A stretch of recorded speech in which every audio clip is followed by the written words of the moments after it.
Liam Scales has just lifted the lid on Wilfried Nancy's disastrous Celtic reign, and what he's revealed is absolutely shocking. We've got major transfer updates on Callum Wilson, with Saudi clubs now entering the race. Martin O'Neill's impact has players speaking out, and a Celtic target has been frozen out by his club after our inquiry. It's been a massive 24 hours. But first, make sure you like this video and subscribe to the channel for more Celtic content. Much has been made of Kasper Schmeichel's form this season, but teammate Liam Scales has jumped to his defence, shrugging off the criticism. The 39-year-old was called upon at a crucial stage of Celtic's win over Falkirk, making a big save late in the game that ultimately secured all 3 points. It was the kind of big moment Schmeichel used to be well known for, and he showed he's still capable. But looking at the bigger picture, the Denmark international's ability to keep out simple shots has cost the team during this campaign. His wealth of experience is undeniable, but his performances have declined. Scales has leapt to his defence, however, highlighting fine margins. The 27-year-old told the Herald, "He's a brilliant player. Sometimes it's just such fine margins. There's ones that you think he saved and it's just unlucky. He could have the same one again and he'll save it. He's a brilliant goalkeeper. He has been a brilliant goalkeeper for years and he still has so much quality.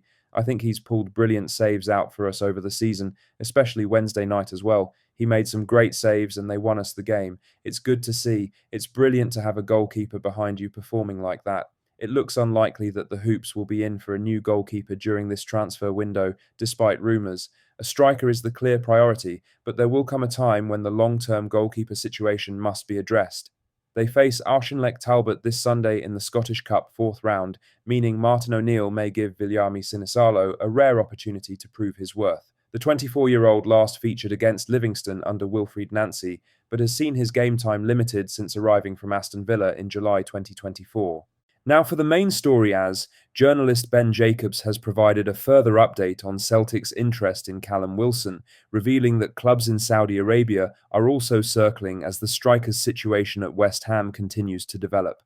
The new information adds another layer to a transfer story that remains firmly in the exploratory phase rather than close to resolution. Celtic's need for attacking experience has been well established as the January window moves on.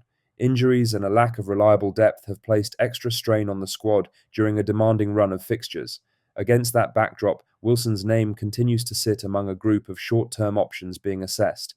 The latest update reinforces that Celtic's approach has been cautious by design.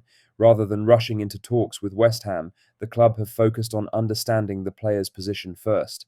That includes whether Wilson would even consider a move to Glasgow and under what financial terms. Any potential move remains closely tied to Wilson's contract status. The possibility of a mutual termination at West Ham is central to Celtic's thinking. Without that step, the deal becomes far more complex and far less likely. Ben Jacobs confirmed on Twitter that Celtic have made an approach for West Ham striker Callum Wilson. It's exploratory at this stage to understand his appetite to join and wage expectations. Wilson and West Ham could agree a mutual termination. Al-Ettifaq and Al-Shabaab both explored a deal before. Everton have also been loosely linked with Wilson in recent reports, adding to the sense that several clubs are monitoring his situation. While Celtic offer regular football and a title challenge, financial power elsewhere cannot be ignored. Wilson's priorities will shape which paths remain open. From Celtic's side, wages remain a key factor. Wilson as a free agent is one scenario, but even then, his salary expectations would need to align with the club's structure. That reality explains why Celtic are gathering information rather than pushing forward. The update also confirms that Celtic are not alone in monitoring the situation. Interest from outside Britain highlights that Wilson still holds value in the market. That competition could quickly narrow Celtic's options if momentum builds elsewhere. In other news, Liam Scales has given an insight into Martin O'Neill's returning to basics, and winning again. His comments tell a story of a squad that needed confidence instilled back into them, and quickly. The defender was open about struggling to adapt under Wilfried Nancy's 33-day stint in charge. The stark contrast between the mood around the club then and now is clear to see, which is why he's expressed his delight at O'Neill's return. The 73-year-old marked his return with a convincing win over Dundee United, securing the club's first clean sheet since his previous game 4 weeks prior. This points to him and his coaching staff stripping things back and not overloading the squad with too much information, reminding them that they are winners. That win was followed up by a narrow 1-0 victory at Falkirk. It was less flattering, but a win and a clean sheet on the road was something not seen in weeks. Scales has spoken openly about O'Neill coming back in to steer the ship, with his comments seeming like a sigh of relief due to a structured approach being reintroduced. He told the Herald, "I think we feel confident under him. Even though performances haven't all been at our top level, we've managed to pull through games and get results and keep clean sheets. I suppose that's been the main thing that's got us those 7 wins." I think him and the coaching staff, that is probably what they felt they needed to bring in the first time around: defensive solidity. We went through a couple of bad results. They came in and they knew we had the ability and the players here to win games. It was just about getting confidence. It's almost like a carbon copy of coming back in and needing to lift us. It's just the way they approach training. They fill you with confidence every day. The way they speak to you, it's really helped a lot. The centre half then turned to O'Neill's man management, bringing a mixture of humour and seriousness to garner results.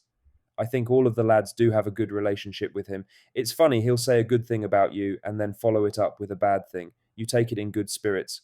I suppose there's the Irish connection there as well. I think as a centre half, if you defend well and defend first before anything else, I think that is really what he wants. I suppose you know what you have to do to keep him happy, which is a good thing." In other news, it's been 11 days since Wilfried Nancy's Celtic sacking, but the scars from his disastrous reign will last much longer. Liam Scales has spoken about the Frenchman's 33-day tenure, struggling to adapt to his system, and fatigue hampering performances. Nancy was the number one candidate on Celtic's radar, according to CEO Michael Nicholson. His style was the kind of football which we know Celtic supporters love to see, Peter Lawwell said. What fans didn't realise, but would learn very quickly, was that Nancy didn't have the personnel required to sustain his new look system. He arrived in the thick of a title race, with a cup final to come in his third game in charge. The writing was on the wall for the former Columbus Crew boss rather quickly. 18 goals shipped in 8 games, and a style of play only really maintained for 45 minutes at best. It's true that, if he had a quality striker at his disposal, games could have been put to bed early on. Lastly, Celtic's interest in FC Basel winger Philippe Autel has taken on a new angle as developments in Switzerland suggest the player's situation is being carefully managed ahead of a possible move. After a quiet start to January, the Hoops have now been linked with several attacking options, and Autel's name has quickly entered that discussion. The Nigerian winger only joined Basel on a permanent deal 6 months ago after leaving Al Wahda in Saudi Arabia. Despite that recent move, there is already growing belief that his time in Switzerland could be short. Interest from clubs across Europe has gathered pace, and Celtic are understood to be among those who have made an initial check on his availability. Basel are preparing to return to league action this weekend following the winter break. However, reports now suggest Otella is not training fully with the main group.